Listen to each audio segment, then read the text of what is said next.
travels, they were in Bingen in Germany. And this town, along with Rudesheim right across the river there, has a really fun opportunity for you if you're visiting Germany. It's called the Ring Tour. It gets you a boat ride across here, then a cable car ride up to the top near that monument. After that, you have an opportunity to walk some trails, then go down a chairlift, and then come right back here on a boat. Before you head over, you have an opportunity to purchase different food items along this beautiful little park here. And there's a beer garden, there's some stands with ice, which is gelato or Italian ice cream, which is very popular here. Once you get across the Rhine River to Rudesheim, you take a nice walk through the town. You wind through a bunch of places, and there's also an opportunity to pick up some food over there if you're interested. Try some brats or whatever else you'd like. There are other stores you can pick up souvenirs. This is the area just outside of the cable car entrance. Notice that it is full of food and souvenir vendors, of course. There's a tram going by. You can get a ride on that if you like before you head inside. Then you can take the cable car, and that'll take you up to the monument right there. The cable cars they use here are kind of reminiscent of the 1980s cable cars used at Walt Disney World in Florida. I grew up on those, so it was kind of fun to relive some memories. And as you go through this ride, you're going to see people walking. You can walk up to the monument if you like. You can walk through some trails down below. You've got a great view of the river. You've got a great view of the countryside. Then of course you're going to arrive at the top, and as you do, you're going to be able to see that giant dome right there. There are also a lot of ships that pass by here, so you'll be able to check them out as you look over the city.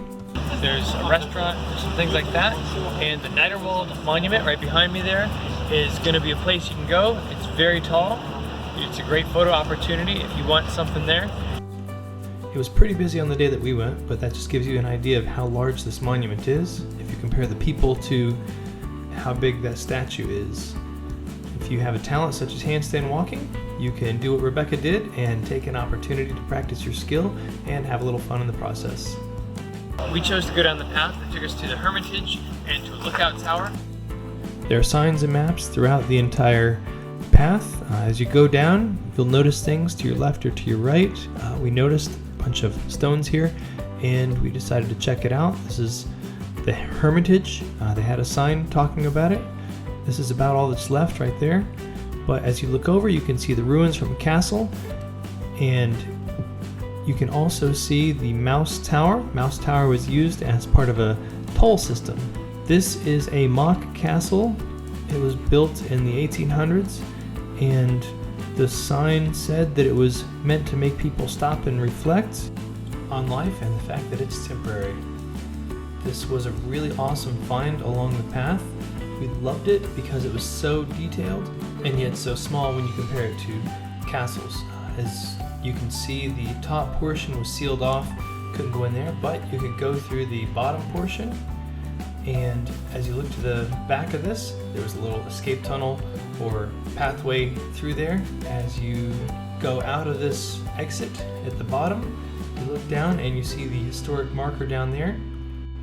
This fun little circle building right here is actually the exit to the Magic Cave. We actually came across the exit before we came to the entrance.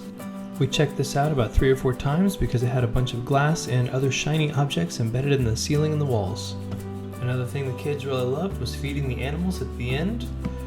It cost about €1 per cup of animal feed. So if that sounds like something you might enjoy doing, make sure to bring a few euro coins with you.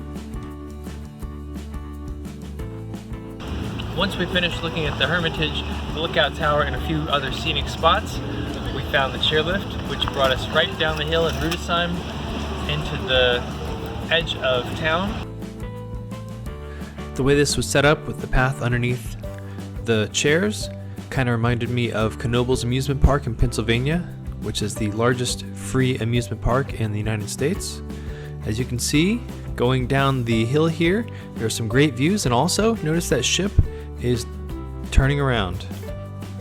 Notice that as you finish this ride here, you're kind of dropping into town. You're going to literally go over some people's backyards, and you're gonna land next to some houses, and then you're gonna walk through this town till you get to that river right there where the boat is turning around. Then you catch that back to the other side. We crossed over and we got to take a boat ride back. Again, the same boat here or a similar boat. So if you choose to do that little adventure, it's called the Ring Route. You can also do a little larger route. You can do what's called the Romantic Tour, which also includes a tour of a castle, and that's a really great option if you'd like. That one currently runs about €20 for adults and a little less for children. Thanks again for watching. Please visit www.davidhtroyer.com. Please check out my books at amazon.com/author/DavidHTroyer. Check out my social media websites at David H. Troyer. Don't forget to become a sponsor so you can have more great videos coming your way. Thank you for watching. Have a great day. We hope to see you on our travels, and welcome to Germany.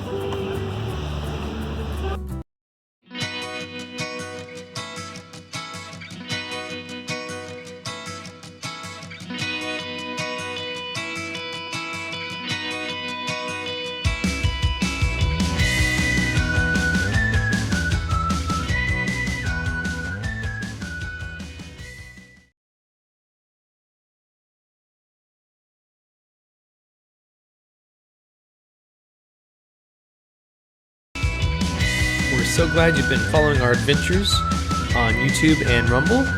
I hope you'll take an opportunity to check out Kindle Vella. We have the Adventures in Germany storyline going, documenting some of our journeys, as well as some travel tips whenever you head to Germany. Are you tired? You need a nap. You're yawning. You're talking. I'm yawning. I'm supposed to be recording a video. Let's try it again, okay? That's gonna be in the outtakes. Yeah.